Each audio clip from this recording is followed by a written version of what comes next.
Hello, my name is Ray Hughes, and I'm an interviewer for the Veterans History Project out of Washington, D.C., and at the Cincinnati Hamilton County Public Library, located at 9th and Main and Walnut Streets in Cincinnati, Ohio. And today is the 21st day of March 2016, and we have the honor and privilege today of interviewing a Vietnam War veteran, William J. Wood. And pleasure to meet you, sir. Thank you. Is it all right to call you Bill? Please do. Okay.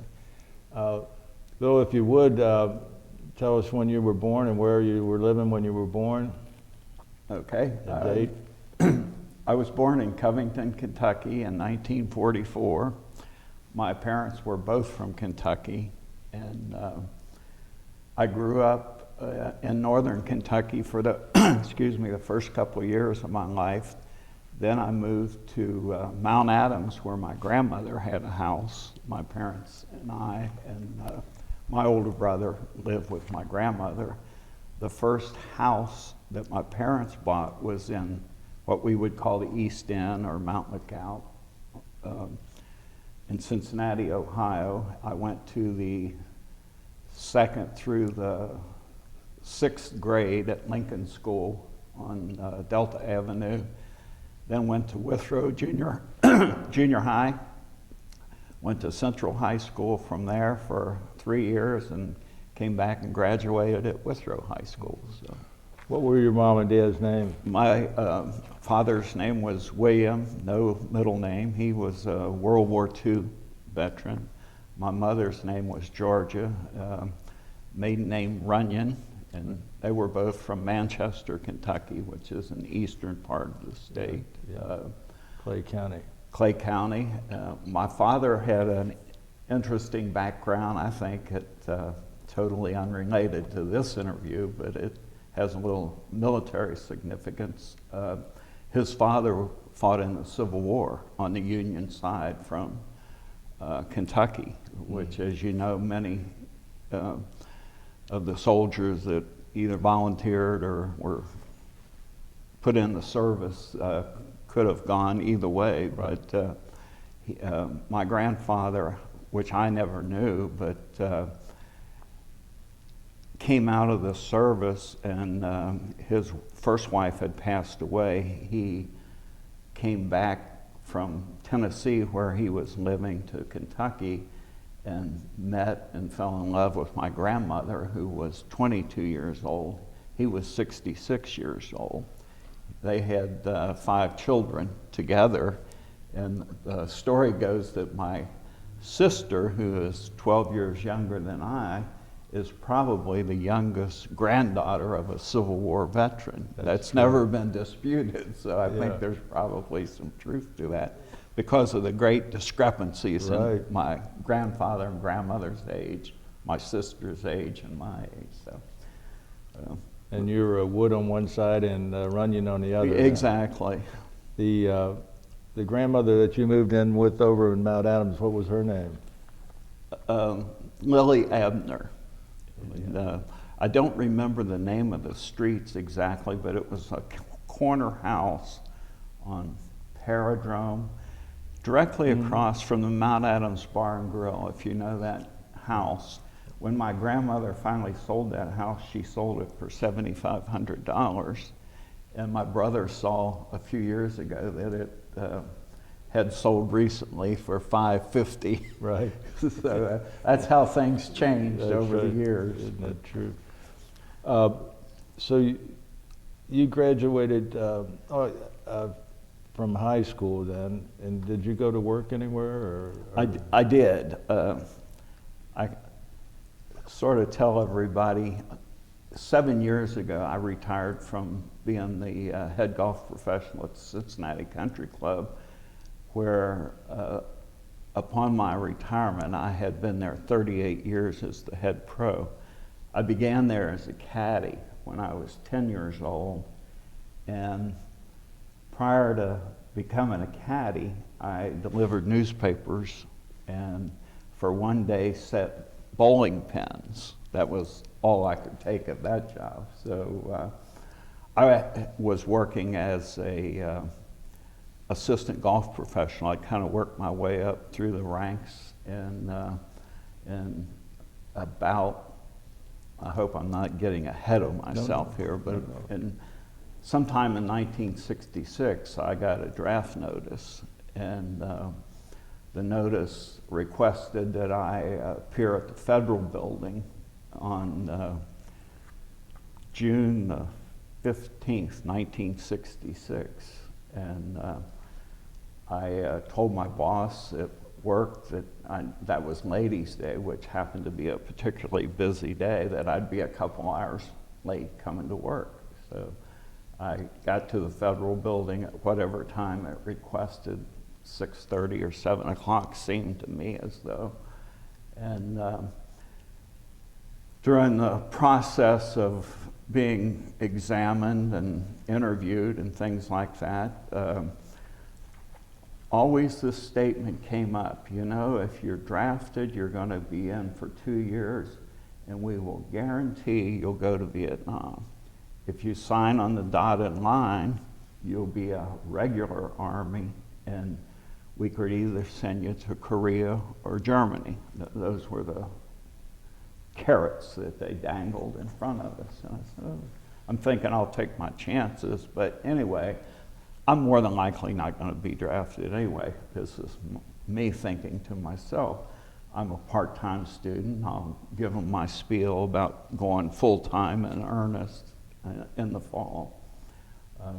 I told you that I was issued an envelope, stuck it up under my arm, and told me that I was in charge of this group of guys to take to the BG restaurant for lunch and to make sure they safely got back afterwards, which somehow we did. And during the process, and I can't remember if I'd been sworn in or not, I think not, they lined us all up.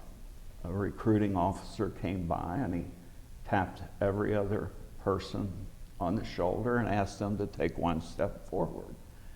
They did, and I was not one that got to tap, so I had a feeling, a comfortable feeling that I've dodged a big one here, that these guys are going to be drafted. The rest of us are going to get a deferment. Well, the recruiting officer said, congratulations, men, you just volunteered for the Marine Corps. And the rest of us were drafted in the Army. So from that point on, it was a whirlwind. I didn't get to go home. I think I had to leave my car and maybe call home. I'm sure I did. I didn't have a toothbrush. I didn't have an extra shirt, pair of pants, or anything. And that night, I was on a night train. First a bus to the Union Terminal, and then I was on a night train to Fort Benning, Georgia. Without ever going back home Without to get any ever clothing? going back home. And I didn't see my boss for 2 years. Well, I did when I got him leave, but I thought that was probably one of the most interesting, naive people in the world, thinking I'm going to go to the draft board and get out of there, return a civilian. So Oh my goodness. it was a whirlwind. What a shock that had to be. It was a shock. So you left immediately Immediately. for Fort Benning, Georgia. Fort Benning, Georgia. And I think, as I recall it, by the time we got there, it was sometime in the early morning, hotter than blazes in June. And they walked us in one door and out another door. And by then, your head was completely bald. And with instructions, you better never let the top of your head be exposed to that sun or it'll blow up like a watermelon. So we lost our head. We went through another place where they must have measured us, but I've always been a fairly substantial fella, I guess you'd say, big. And I remember going through this line and a guy setting a stack of shirts and a stack of pants. And on the pants, there was a tag that said 34, 34. And I said, you're right about the length, but I'm a 38 waist. Those won't fit me. He said, they will. Keep moving. And so in a short time, they did fit. Oh my goodness. That was 8 weeks of basic training, Fort Benning, Georgia, and all during that process, every week or two. Still not too late, fellas. You can sign on the dotted line, extend a year, and wind up in Korea or Germany instead of Vietnam. Still thinking, I've been told don't volunteer for anything, so I just stayed with the draft. When you're drafted in the Army, if you're not familiar, your serial number begins with a US. If you're volunteer, it's RA. So we viewed people with RA as being not so smart. It turned out we were probably the ones that weren't so smart. Because I think the Army did honor their request to send them to Germany or I see. Korea at the time. It was more or less garrison duty then. But they made no bones about it. They needed soldiers for the infantry. And of course, during basic training, your assumption is that you're going to go from there into direct advanced infantry training, which fortunately I did not. I went into military police at Fort Gordon, Georgia.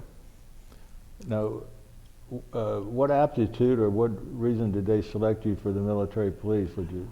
I don't know if it was size, age. I think I was a couple years older than the average draftee. Maybe it was a battery of tests. You're roughly 22 years old then. Exactly. Okay. Yeah. Yeah. And I think the average draftee was 17 or 18. Mm-hmm. Very malleable in their introduction to things. So after 8 weeks at Fort Benning, you went to... I got it seemed like a 14 or 15 day leave, which I got home. And then I was posted at Fort Gordon, Georgia for military police school. Your parents had to be in a state of shock when you left and didn't come back home. I mean, Maybe not so much as I was. and your employer probably, what's going on here? Oh, yeah. Well, maybe it was just me that was so naive, but... I'd never heard of that before. No, I don't know.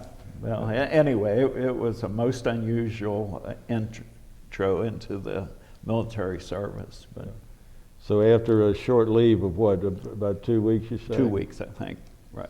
From there you went to... Fort Gordon, Georgia. Now you knew you were going to be in the military police at that time? Yes, yeah, Okay. yeah, yes. And explain what training and things you went through there, Well, and how long it was. Again, it was 8-week training, and I think that's still the way it is probably today, but 8 weeks of basic Army infantry training, and then the 2-week furlough or whatever they call it, and then the 8 weeks of military police, which really covered almost every aspect of. There was a lot of weapons training, as I recall, and we did a lot of.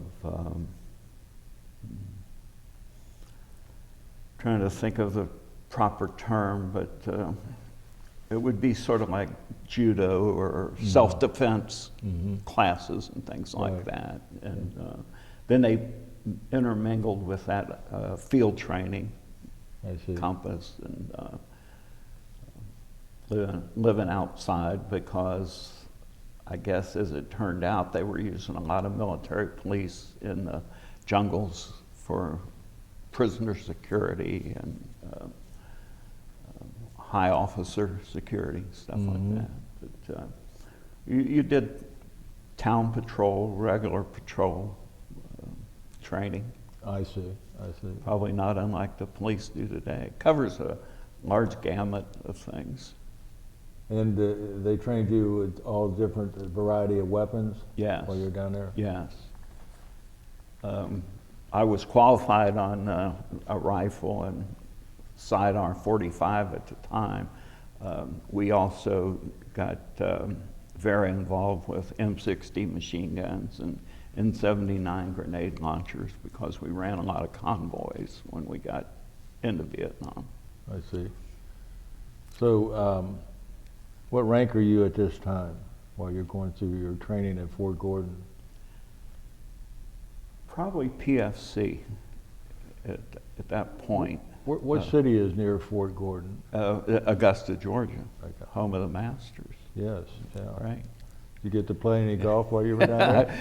I was always one step away. Just before I was to graduate from basic training, I got a call to see the post commander, and he's got my paperwork in front of me, and he said, "Wood, I see you're a golf professional. We could use a golfer. Why aren't you, signing up to stay over?" And I said, "Well, I don't think that's a good idea." Well, anyway, I missed that one. Same kind of deal with commander at Fort Gordon. He said, "I see you're a golf professional. You know the Masters is here in this town. How about staying over?" No. Again, they were trying to encourage me to, sign up for an extra year, but I kind of stayed true to myself in that regard, and I thought, well, I'll let the dice roll.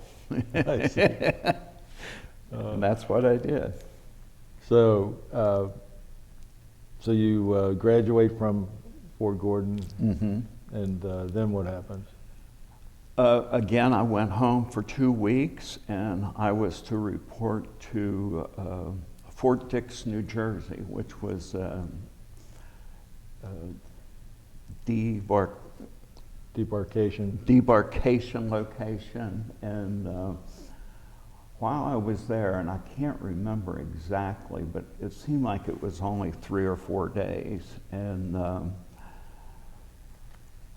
I was placed in somehow they had it divided up, and I was in with a bunch of Spanish-speaking kids, and one evening they're on their bunk and they're all speaking Spanish, and we're trying to figure out, what all's going on. And the next morning someone came in and said, "Has anybody seen this group of Latinos?" And what they were doing is they were planning their escape, okay? Because they went AWOL from there and weren't seen again. But the nice thing about the Fort Dix thing was that if you were going, at that point I already had orders for Vietnam.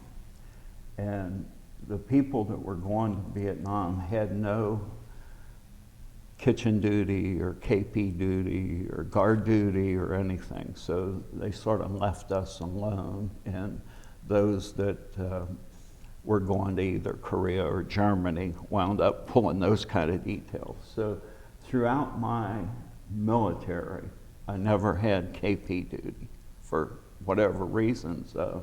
I guess I was lucky, maybe being at the bottom of the alphabet in the basic and military police training. It just didn't get to me, and by that time I was ordered to go to Vietnam. They were using the soldiers that were going to go to Europe or Korea to do it. So from Fort Dix, New Jersey, they took us, I'm sure by bus, to McGuire Air Force Base, which is close by, and put us on a TWA airplane.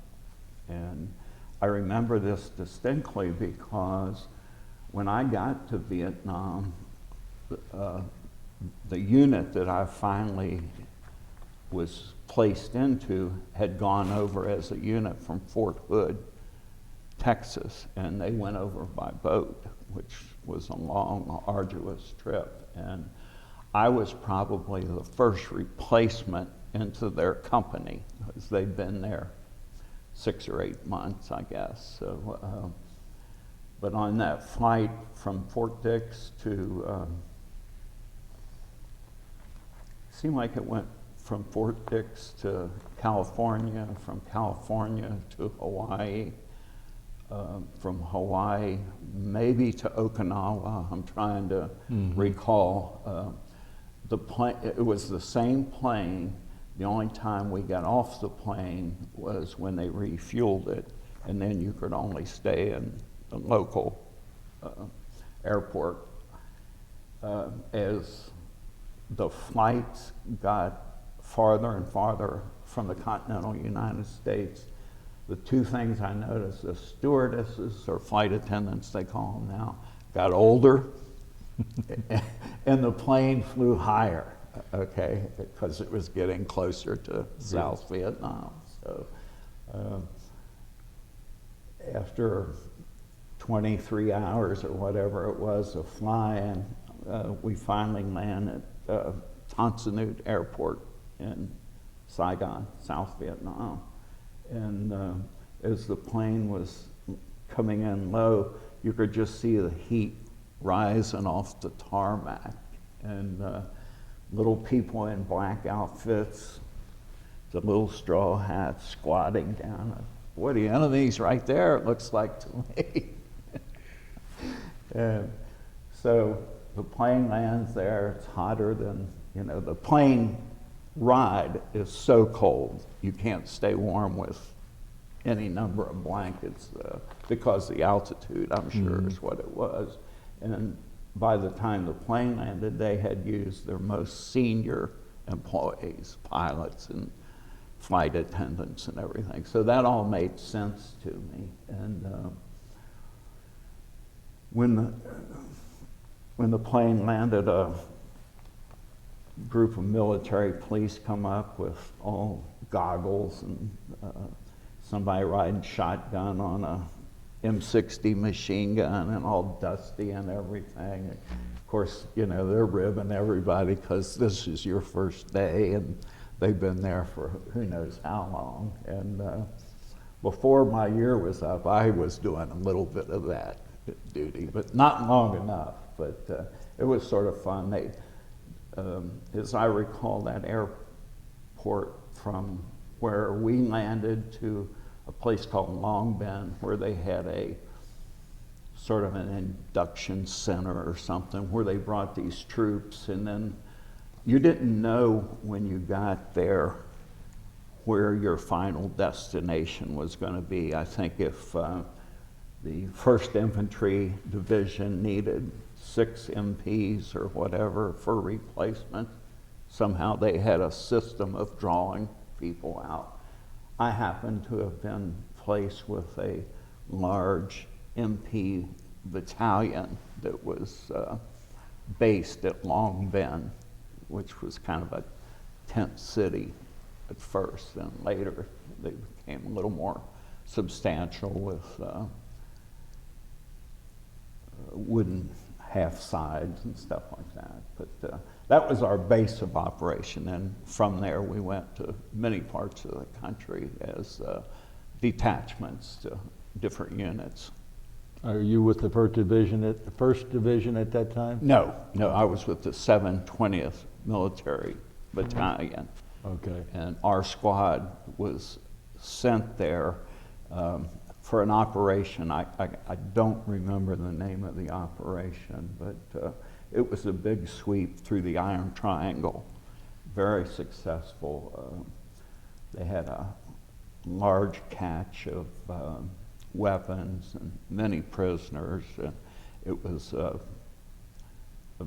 very difficult battle for those soldiers. They lost a lot of men, and it was basically around some rubber tree plantations, placed about 40, 50 miles away from Saigon. I see. And I think during the time I was there was just about the beginning of what they call the Tet Offensive. I don't know the exact dates, but I think that occurred just after I left Saigon area. I see. If you would explain what your like a normal day would be when you're in the field, your normal duties and what or various duties. Depending on where you were. When we were in the field and this is after I'd been in Vietnam for several months. Again, we got these kind of assignments because we had a very capable platoon leader, Sergeant Buck, and when we were assigned to go with that group, our primary objective was to secure their prisoners. And one situation I remember distinctly, the troops captured a prisoner that they were sure was a high-ranking Viet Cong officer. He had been wounded, and they assigned me to escort him back to Long Binh to try to see if they could keep him alive and extract whatever information they could from him. So I was placed on a helicopter with this prisoner on a stretcher, and he was truly in bad shape. And those helicopters are very loud to begin with. I mean, if you hear one, you know it's coming, but when you see a company of those air assault things, there's so much noise and everything involved, and these medics they're all over the place doing whatever they're trying to do. And shortly after the flight took off, this medic takes a knife and he puts it here in this guy's throat, and he looks up at me and says he stopped breathing. He's opening his airway, and there's all kind of chatter on the intercom, and evidently the prisoner didn't make it. And so the pilot instructed to throw him out. This sounds horrible, but it wasn't at all. There was a group of soldiers in a firefight that they had to evacuate, and there's a load limit on who you can put in that vehicle, you know. So they pitched this guy out, and during the battle flew in and extracted some severely wounded soldiers. And so when you hear of things like atrocities, they happen, I'm sure. This was not one of them. The guy was dead. They were trying to save. Two people that I have a definite opinion on as far as people that were not in the military, one working with the military and one working very much against our military. But when we picked up those wounded troops and we flew them to somewhere in Long Binh, they had a field hospital, and I just kind of stood back and let them do their thing. And then when they got these fellas out and was carrying them in on stretchers, I'm looking in to a crowded operating room, and someone kind of nudged me and said, "You know who that is in there, don't you?" And I said, "No, I have no idea." It was entertainer that maybe most of us wouldn't even know, but her name was Martha Ray. And she was helping, you know, blood all over her gown and everything. She was a trained nurse, RN nurse, and I got to see her from a short distance, but I was forever grateful for having known that there are people unlike the one who went to North Vietnam and you know, worked against our troops so much. So, but once night came around, we spent the night in the field. We ate sea rations with the rest of the troops, and the infantry had the big perimeter, and we had a smaller perimeter always around the base commander or whoever was operating that operation. This was a full bird colonel, and he was very aggressive. He spent a lot of time in the field. Sort of wherever he went, we went with him. And because of those kind of situations, I got called on to drive Cardinal Spellman when he came to Saigon for the troops, sometime around, I don't remember if it was around Easter or just when it was, but I also did a little of that for Nancy Sinatra. General Westmoreland was at those functions, but he had Vietnamese security, believe it or not. Oh, is that right? Yeah, they had white motorcycles, real fancy helmets, and sort of Vietnamese or French cars that had... Citroens? Yeah, maybe, like a big sedan. Yeah, the Citroen. Yeah. So was that a permanent thing that he had a Vietnamese As far as I know, yes. protection, not yes. our own American? Oh, I'm sure he did. Yeah. He had American probably around them, but you know, there's a side of the military police called the CID, which is more plainclothes and undercover, and I bet there was a lot of them involved around his security as well. Did you ever work with any of the CID? I did, yes. Do you recall at what locations? Yes, Tonsanute Air Force Base. One of the first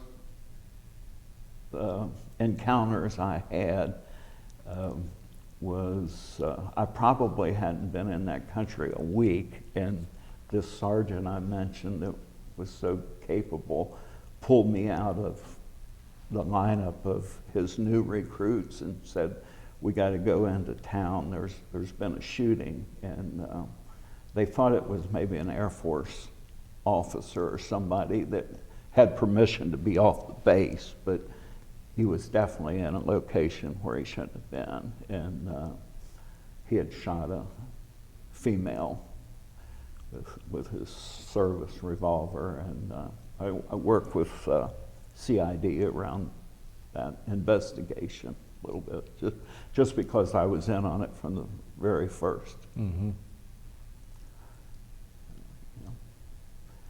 Another one of my interesting experiences was when I was with the 9th, I think it was the 9th, not the 25th Infantry Division. They were having a lot of trouble with the highways from the south part of Vietnam, which was an area called Bung Tao, down on the China Sea. It was almost like a vacation resort, very secure down there, but the road between that and Long Binh, 40 or 50 miles, they were having all kind of Viet Cong activity, so they wanted to sweep through that area.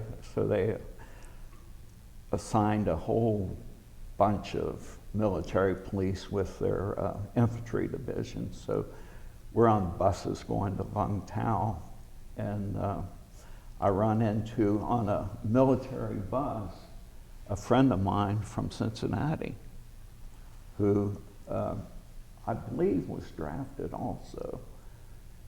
And I said to him, wow, I'm amazed to see you here. And he said, I'm amazed to see you here. And I said, well, I got drafted. And he said, I got drafted.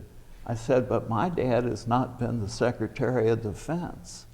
His dad had been the Secretary of Defense under Eisenhower. This was my good friend, Malcolm McElroy. Oh. And he was with the finance corps, you know, in a secure area. But sure enough, he wound up in Vietnam, and we ran into each other on that bus. He loved to tell that story. He's no longer with us, died way too young, but it was a small world. Oh my goodness. Yeah. And what was his duty? What were his duties? He was in the finance corps. I see. You know, he was Harvard educated. And he got drafted, huh? Yes. Well, with his father being what he was, he couldn't hardly avoid the draft, Right. I guess.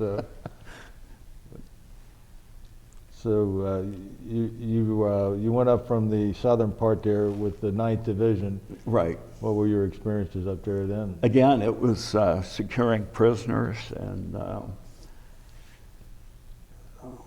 Did you have any trouble with these Vietnamese prisoners? No, none at all. None at all. It was very simple. Were they in military uniform or traditional garb, I should say? Mostly traditional garb. The troops that fought in the uniform of the North Vietnamese were a little farther north than that Saigon area. I think the Marines fought those guys, and maybe some Army units farther north, but these were mostly Viet Cong that you couldn't tell one from the other. You could tell after you'd been there a while, a Cambodian from a Vietnamese. Cambodians were much darker skinned. And another job we performed sort of in the middle of the tour over there was we would run convoys from Long Binh to a place called Tay Ninh, which is up near the Cambodian border. Long drive. We would start that convoy at about 5 o'clock in the morning and usually not get back until about 10 o'clock at night, and hauling mostly ammunition or troops or whatever it was in blackout conditions when it was dark, and vehicles had to stay so close together that you could see those three little reflectors on the tail lights, and it always amazed me, and maybe it was due to fatigue, maybe it was due to something else, I don't know, but you could come to a fork in the road, and if you didn't have a military policeman standing right there, one truck would go this way and another one would go that way. And if one hit the wrong fork of that road, you could about count it wouldn't go 50 yards before it would be blown up, hit a landmine or whatever. And whoever ran our operations, it was one of, because these were big convoys, a lot of vehicles involved. They would quite often have to call airstrikes, and there'd be harassing fire, whatever. And occasionally they'd drop napalm and stuff, but to see one of those gunships at night throw those Gatling guns down, it's pretty incredible, both sides of the plane. Yeah. So you were at the Cambodian border. Did you cross the border, or? Not that I ever knew of. Yes, no, I don't think so. You, is this all the time that you're with the 9th Division? I think some of that convoy stuff may have been with the 25th Division. I think the 9th was a little farther south. The 25th was sort of in the middle, and the 1st was up a little bit above. So I think that's how those three different divisions. And we were always part of the 720th Brigade, but attached to those. Tell us something about the 25th, if you would. That's a pretty famous outfit. Yes, yeah. I really don't know that much about them, other than I think they were involved. We were supplying their operations during that those convoy runs. And you're going on a convoy road mainly as a protector? Yes, right. Mm-hmm. And how many of the Vietnamese would you say that you guarded as far as the prisoners of war? At different times, probably a couple hundred. In one compound? I don't think there were that many. Probably 75 to 100. I see. What was the eventual outcome with these prisoners of war? I don't know. I don't know what their ultimate disposition was. I just don't have an answer for that. I don't know. They were plenty afraid, most of them were. And, but there was no reason to ever let them get out of line. I mean, we had the weapons, we had everything, so, you know. Did you have any of them try to escape or anything of that nature? Not that I'm aware of. Mhm. And another duty we had early on, and I would say it was probably my least favorite duty, was there was a big ammo dump around that Long Bend area. And for some reason, it was always secured by the military police, not the infantry. And we did that for a couple of months. Boring duty, the nights were slow, you know, and occasionally you'd have some harassing fire and, you know, you'd fire back at them and everything. But they decided to take that away from the military police and give it to the infantry to secure. A month or two before I left Vietnam, they had gotten in there and set off that ammo Viet Cong had. And for several months after that, it was still going off. I mean, that's how much was involved in it. So maybe it wasn't a good choice to remove the MPs. And I always thought it was pretty curious that the brigade commanders wanted military police, but they had a lot of trust and faith in us, and so that was good.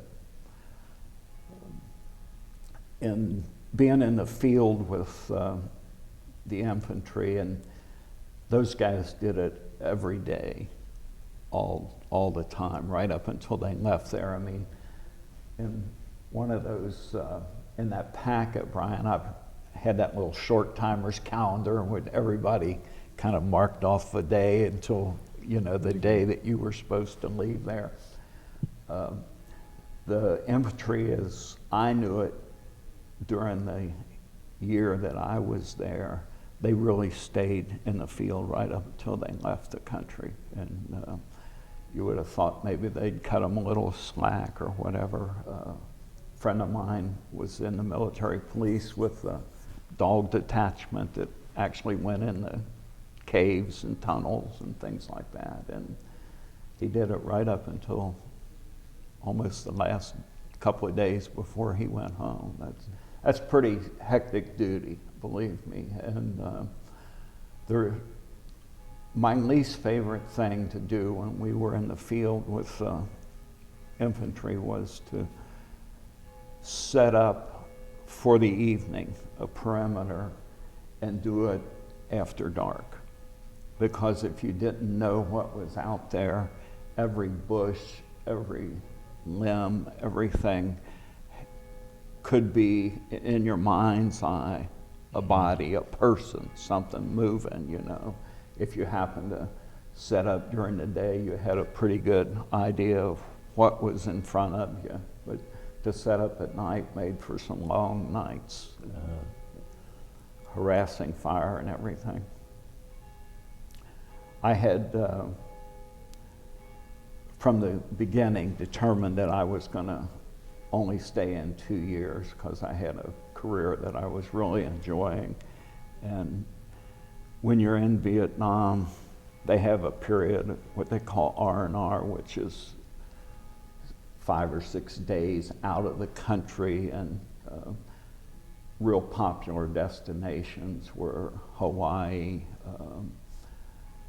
Bangkok, Thailand, I think maybe even Australia, some places. And a friend of mine asked me if I wanted to go with him on R&R, and I said, no, I think I'll stick it out and that way get out of here a week early.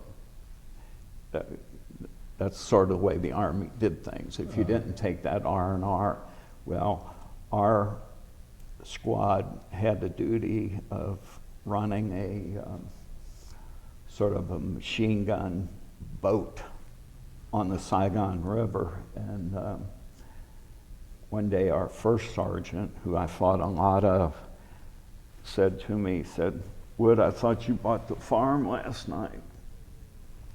And I said, "What are you referring to?" And he said, so-and-so was killed on that machine gun. and he was the guy that replaced me that evening. I wasn't aware of it. And so I immediately went from there and asked if I could take my 7 days leave, okay, or 5 days, I think it was. So I went with another friend to Bangkok for that week. And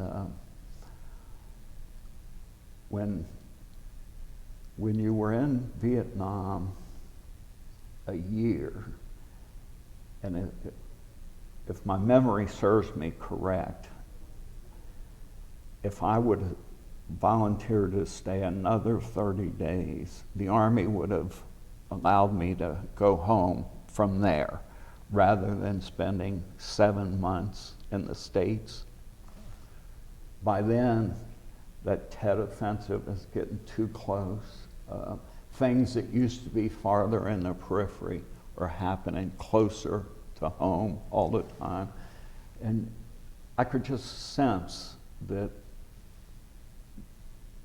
it was too big a gamble to do that. So I said, no, I'm going to go home when I can. And so when I left Vietnam, my brother was living in Southern California, and I requested an Army base in California, which they did assign me Fort McCarthur, which is in almost downtown San Pedro, between Long Beach and LA. Oh, okay. And my brother was living in LA, so it was a really neat Army post right on the Palisades of the Pacific Ocean. And the duty there was not so much fun after what I had done overseas, but we did a lot of military funerals, naturally, you know, a lot of young people getting killed and stuff. My least favorite thing to do was to go running after AWOLs, young AWOLs. There was a baby doctor in California at the time named Dr. Spock, who was agitating soldiers in uniform. Military didn't care as long as you weren't in uniform, but when you went to those rallies and stuff in uniforms, it was against their regulations, and had to stop that. And you immediately sensed how unpopular, you know, Vietnam and even people that served in Vietnam were very, very little appreciation for what we did. But I could live with that. It's just those characters were always changing what was supposed to be my time off. I was going to play golf with my brother. Oh, you got to go down to the naval base, you know, some soldiers are out of line down there or whatever. And so that's pretty much my military experience. It was a whirlwind from the beginning, I'll say that. Yeah. Wouldn't take anything for the experience. I feel bad that I haven't connected with anybody that I was in the service with over the years. I kind of came back, got into my career, and put all my energy and effort into that. But I feel like I came out of the war pretty much unscathed by a lot that I'd seen, and mostly the soldiers that I saw made me proud. I did see instances where there were some situations but those were certainly minor compared to the amount of people that was involved in everything. And, so when were you discharged from the Army? The date? Yeah, June 15th, June 14th. I was 2 years to the day. 2 years to the day. Of 68. Yeah. Exactly. So you came home right away? Mm-hmm. And did you get your job back right away? I did. I went right into it. They'd hired another assistant, so he and I worked together. That's a Cincinnati Country Club. Country Club, and where's that located? On Grandin Road in Hyde Park. Yes. And so you were there as a golf pro or assistant golf pro? I was assistant golf pro at the time, yes. That sounds like a real tough job. Well, I like to tell the story of after I'd been in the golf business 25 years, more than 25 years, I went out to Southern California and played in a tournament, and I wanted to see some friends that I had throughout the country. And you had to have been in the PGA 25 years to qualify for this tournament. And one of the fellows that I hit it off real well with introduced me to one of his buddies, and my friend said, "Bill, tell this fellow how long you've been the head pro at Cincinnati Country Club." And I said, I think at the time it was something like 35 years. And he slapped his leg. He said, "God damn," he said, 17 months, the longest I could ever last at a private club. So if you can do it, it's a good deal. Not everybody can do it. I'd like to touch a little bit on your personal life then. Sure. Did you get married? Yes, yes. Tell us about how you met your wife and her name and Okay. all the details, if you would. My wife's name's Sandy Wood, and we've been married 45 years yesterday, okay?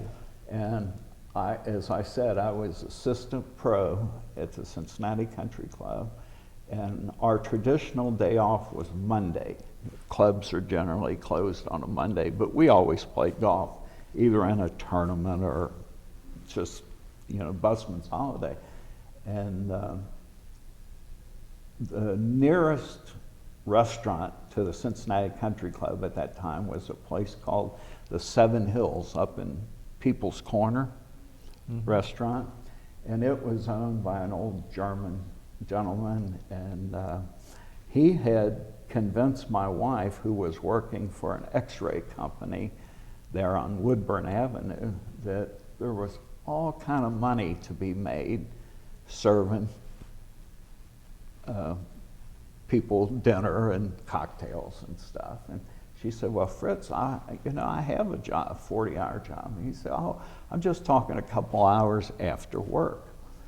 And so he said, "Yeah, you're making a lot of money, a lot of tips." So the first night she did this extra work, me and 3 of my friends after golf went in there, and the older of my friends was a Cincinnati policeman, and he was always trying to get me married off. And I was plenty happy being a bachelor, but he starts talking to Sandy and asked her where she went to school, blah, blah, blah. And she said, Walnut Hills. And he said, "Oh, Bill, you got to take her out. She's smart. Everybody that goes to Walnut Hills is smart." Anyway, we started dating. I think she lasted 1 week at work at that job. She had a regular job. So we started seeing each other real regularly. I was living at home. My mother said she would have taken anybody that would take me and move me out. She was tired of ironing golf shirts, she said. So. Now, what was Sandy's maiden name? Meagher, M-E-A-G-H-E-R.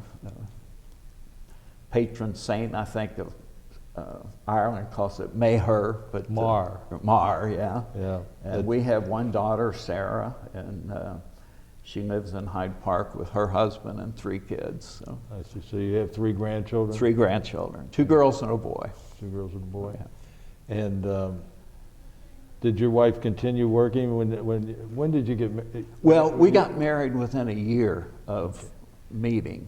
I see. So shortly thereafter, I think she dedicated herself to my career.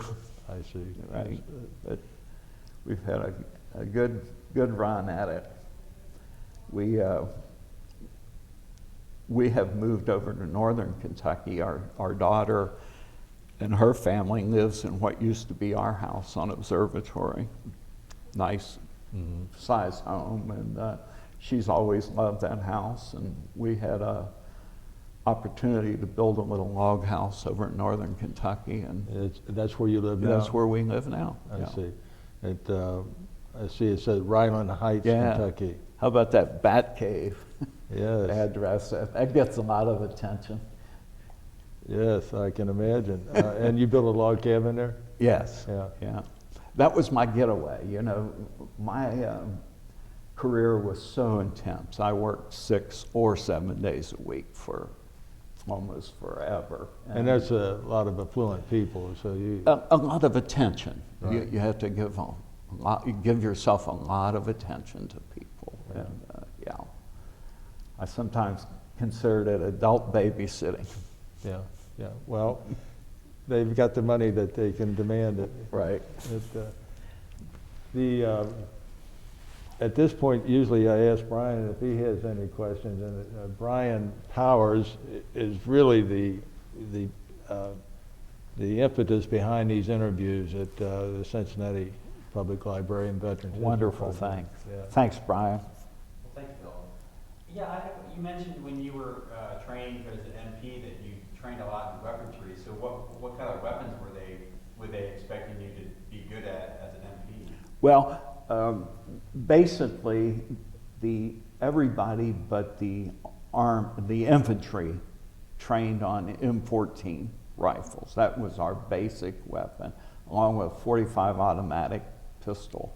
Okay, and I don't know if it was because of the Vietnam War or what, but it seemed to me like that grenade launchers and M60 machine guns were mounted on almost everything, every vehicle that we used.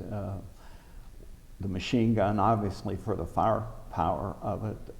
The grenade launcher is a short-barreled thing about that long that has a projectile about like so. It's basically like lobbing a small hand grenade, and very effective. But primarily, it was those kind of things, those kind of weapons.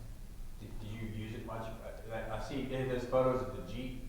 We used them all the time, and How yeah. were they used as people were firing at you and you're firing back, or more of a warning thing? Or? Both, not so much direct fire. To take direct fire onto large units is pretty much a death warrant for somebody, you know, Viet Cong or any enemy. If they couldn't hit you with their immediate overwhelming firepower, they'd call airstrikes in on you. And as I said, those Gatling guns fired from those slow-flying airplanes, they say they could put a bullet round in every square foot of a football field. So you can imagine nothing escaped from that, along with napalm and other defoliants that they used.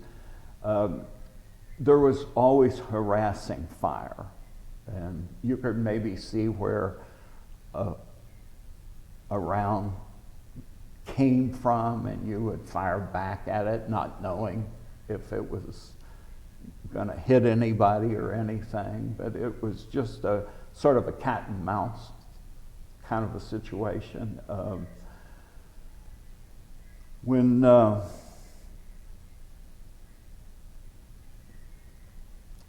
That's pretty much the way that went. And they, constantly on guard duty, there'd be harassing fire, and all you would see is a flash from a muzzle, and you'd return that fire.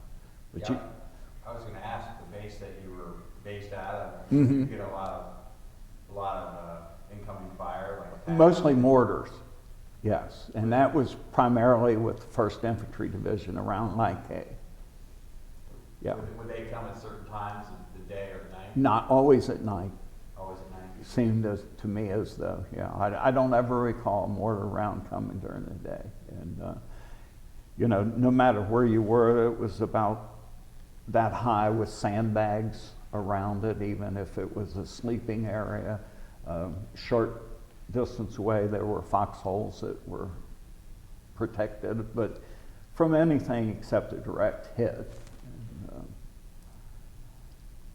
What were some of the sleeping arrangements you had in different Always on the ground. That's why to this day I do not sleep on the ground. No camping. Were you, on the base, was there a place, did you have any kind of housing?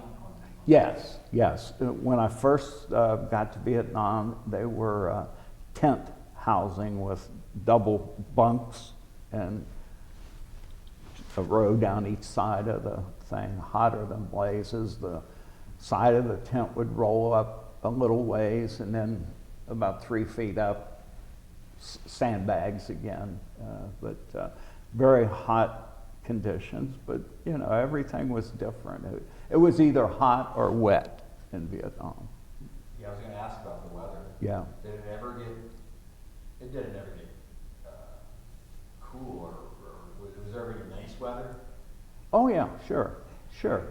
How long was that season? Well, I don't think it was a season. It was between rain and heat. But a lot of bugs, a lot of animals. I didn't have to deal with any snakes or anything like that, but I'm sure there were plenty to be dealt with if you crawled around enough. Yeah, when you were sleeping, what did you have to worry about as far as creatures coming at you? Did you have to worry about? We didn't bugs? worry about those. No, not at all. No. I mean, when you're sitting around waiting for the night to fall and you got your sea ration, that's a little green can about this big, setting up on the manifold of a Jeep or something to warm it up, and then all of a sudden a shell comes and explodes that thing.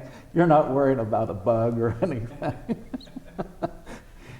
But that did happen. I don't know if when you woke up in the morning you had some bugs on you or something. You had nothing come, no visitors at the night.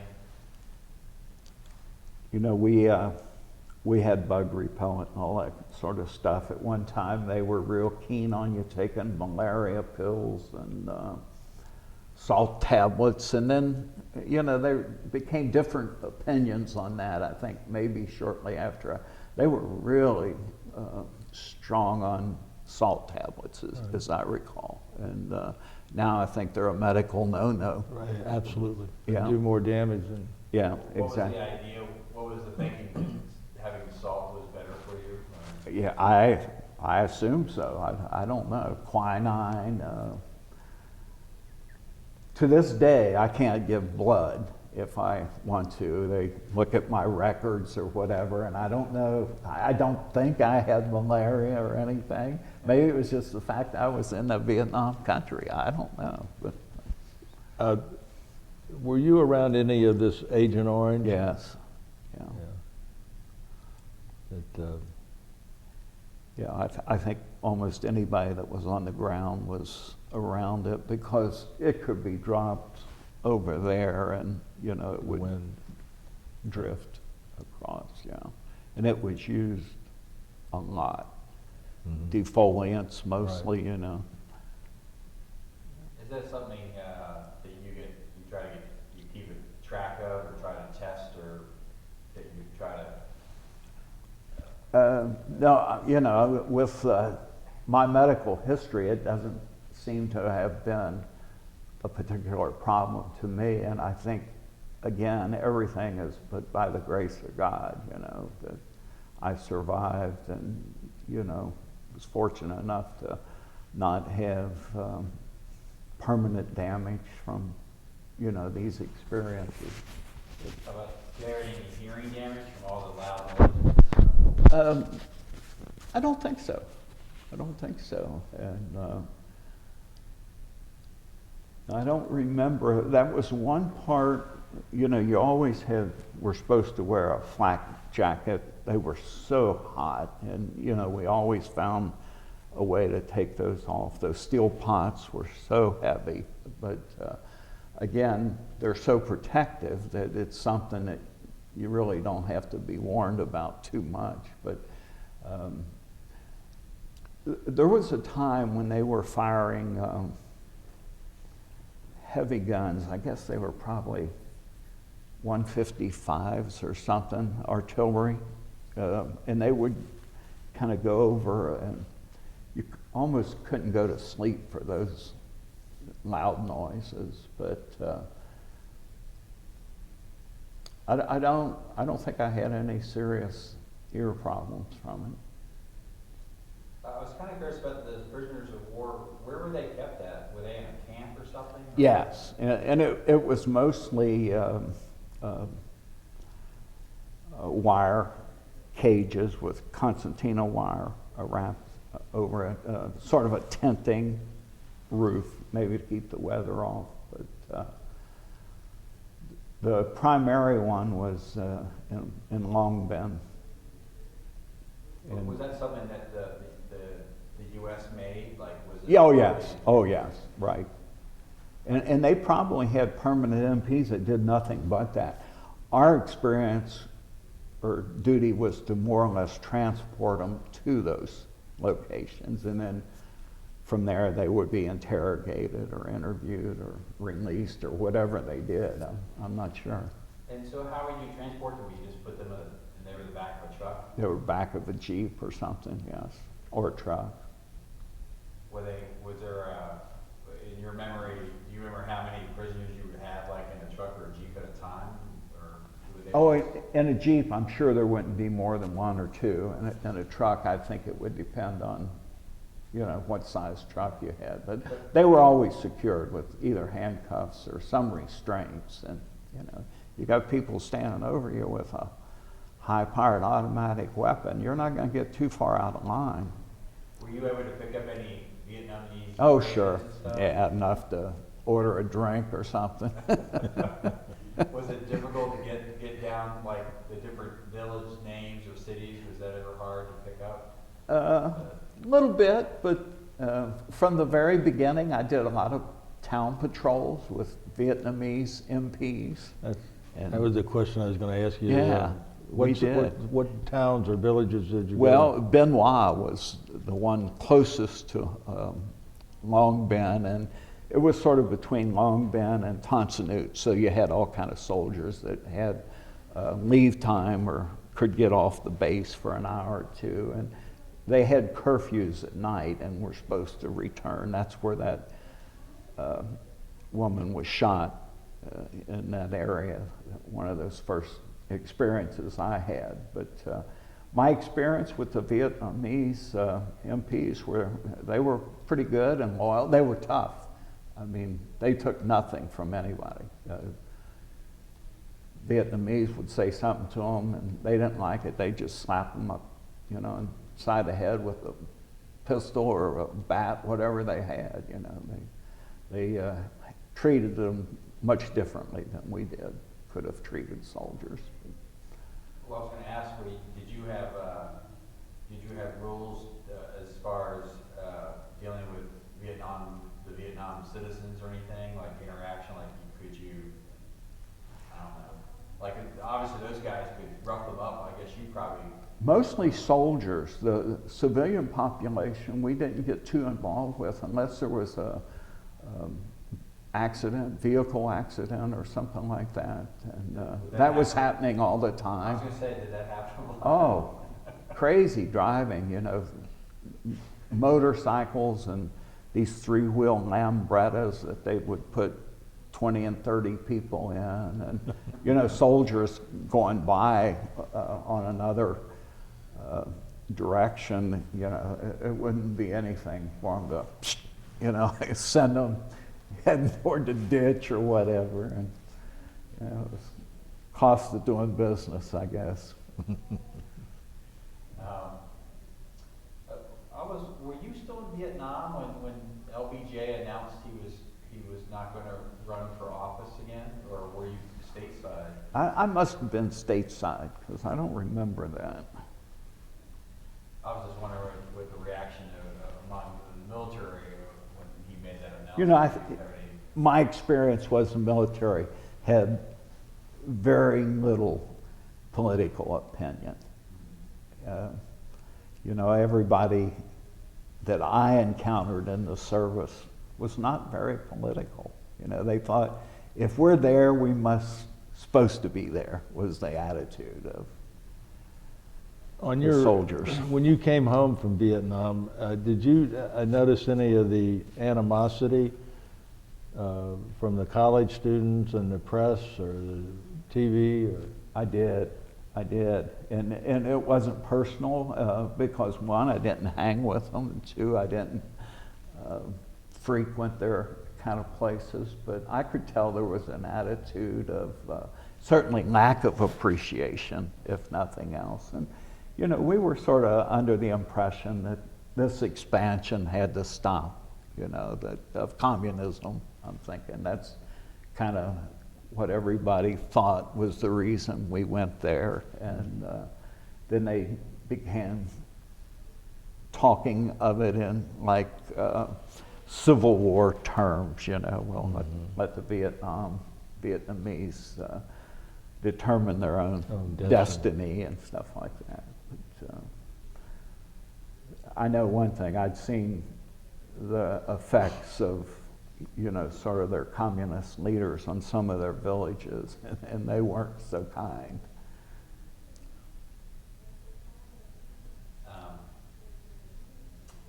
Well, I was going to ask about,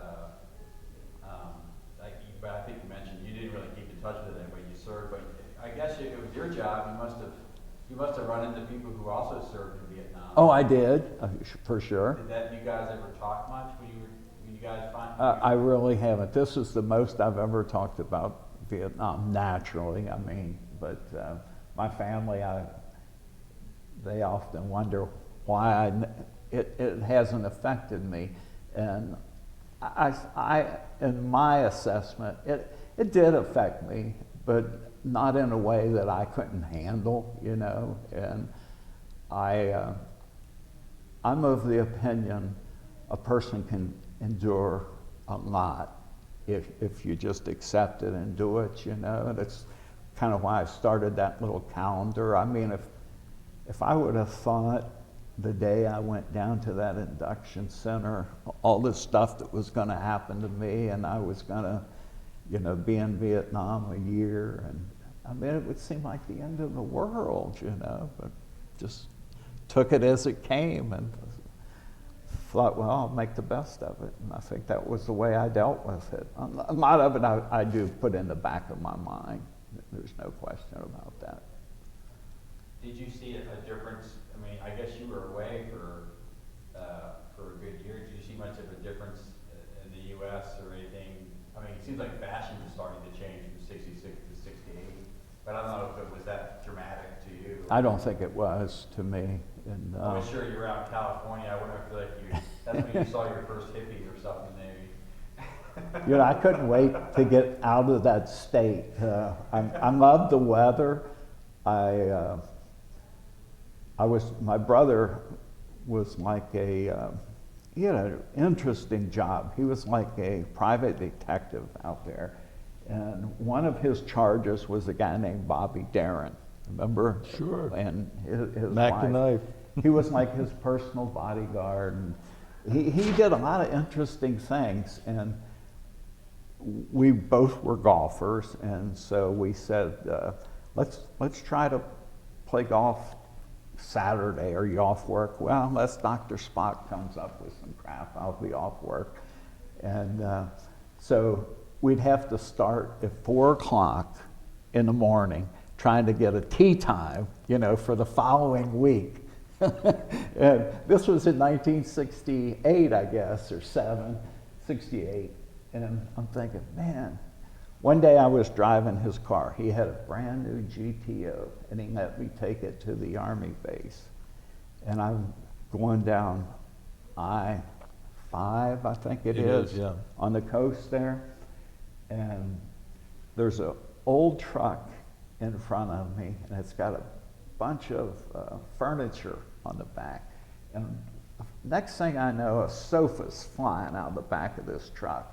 And his brand new red GTO, I cut that thing out of the way and get back in my lane. And I think the next 200 cars behind me crashed. You know, they have those kind of things out there. Chain reaction, you know. It was such a different lifestyle in California, you know. And while I was at Fort McCarthur, I had a couple of days leave, and I talked to my brother. I said, you know, we can't play golf in this area because it's so dang crowded. Let's go to Las Vegas. And he said, yeah, I can do that. And so we drive all night to get to Las Vegas, okay? I distinctly remember I had $150. That was a month's pay. I played 3 hands of blackjack, and I'm broke. I don't have any money. He says, what's the plan now? And I said, I don't have any money. He said, well, I got a couple of credit cards. Let's go to Palm Springs. I don't even think we spent the night, okay, at Las Vegas. And we drive to Palm Springs in his nice GTO. I have no money. He may have a little, and he's got his credit card. So I go to a famous club out there named Indian Wells, okay? And introduce myself to the head golf professional, that I was in the service, that I was an assistant pro at Cincinnati, and he welcomed me, and I'd been to Vietnam and everything. And he said, I want you and your brother to play golf here with me today. And we said, that'd be great. See, so we were his guest, okay? And when we finished golf, he says, now I want you boys to have lunch with me. And he says, I think you'll enjoy meeting this fellow that's going to join us. And we said, sure, that sounds like a winner. And we went in the clubhouse and had lunch with Lawrence Welk. Is that right? His friend. I mean, I had no money, you know. All I had was, I was a Vietnam veteran and an assistant pro back in Ohio. And I got this kind of treatment, you know. Yeah. So it made me feel pretty special. Do you remember what Lawrence Welk talked about? I'm sure it was, he was asking about Vietnam. He was delightful. I mean, you know, he had that way of talking that seemed very foreign to me, but yeah, he was very engaging, very neat. And I think Jimmy Rogers was from Cincinnati. Was on his show. Oh, really? Yeah, yeah. Well, I didn't know enough about the show to Well, bring up any conversation about that, but You know, when I always think of MPs, I'm always thinking of people having to take care of people who are in trouble. Did you have that? You mentioned doing that in California, but did you get to do that in Vietnam? Like people who might have been drunk that you had to. oh yeah, all the time. They had to happen a lot in Vietnam. And it was my first experience with drugs. Yeah, people could get almost unstoppable, and this happened in Southern California at Fort McCarthur. There wasn't a lot going on there, but mostly it was AWOLs, people that left their duty post and shouldn't, and a lot of drug dealings. And they had a little containment area there that was bars and cells, and I'd seen MPs bring young kids in there that were so high on drugs, and they were making such a racket, shaking those bars, you know, and they tell them to stop it, and they'd still do it, and you know, they beat their knuckles with a nightstick or whatever, and they still, you know, they felt no pain, I guess. And so, you know, I really sympathize with anybody in law enforcement that has to encounter somebody in their space or is approaching them in what could be a threatening way. And they say, well, he's down or something, and it's hard to stop these people when they get on these different That's very true. drugs or whatever it is. I guess alcohol can be the same, but alcohol seemed like they kind of fall down more Right. than with the drugs. And you know, I'd come upon an officer that had a guy tied to a tree with a pistol in his head. And, you know, there's a little bit of everything out there. Did you have some of that, Mm. was that some issues in Vietnam too? 'Cause That was Vietnam, Yeah. yeah. I remember one guy that we interviewed a couple years ago, he talked about there were some heroin issues where he Mhm. was. Did you ever encounter any heroin? It was mostly marijuana that I was familiar with. And, you know, whenever you caught a soldier with that stuff, you were supposed to write them up. And it got to be that if you started writing people up and you were only scheduled to be there a month or two, that would mean you'd have to stay over for a trial, you know, and you'd say, you just throw it away and say, why don't you stop doing that stuff? You know? I think you were thinking of David, Right. and David was discussing with us about a section in Saigon that you didn't go into. Oh, I'm sure even, there is. You know, Yeah. Like any major city. yeah, well, like here. Yeah. Yeah. Any major Yeah. city. Because of the drugs is the Mhm. problem that, Mhm. those You are know, hardcore drugs, I guess. the locals do opium and stuff like that over there. And I guess in moderation, it's not unlike any other drug, but, Right. you know, some of those people that want to abuse that kind of stuff. But they don't feel any pain when they're on those type of drugs. They don't, It's not like no. drinking alcohol. I like you totally said. agree. Yeah. Well, you mentioned that case, I guess it was when you first arrived, the guy who shot the woman. Did that go to trial or something? Were you involved with I was not involved at that level, no. Did you ever have to testify in a court over there? Did they have a court system that you were part of at all? Yeah, it would have been a military court, and no, I didn't. Usually, maybe the junior officer or something, once you presented the paperwork in an accident or something like that, they had people that did that and represented. But if it were been a major accident or something, probably would have had to testify, but I did not. But where would they have that? Where would they have the court system at for militaries? I think it'd be at the provost marshal. That's kind of the police headquarters of wherever that area happens to be. All right, thank you. Well, you're welcome.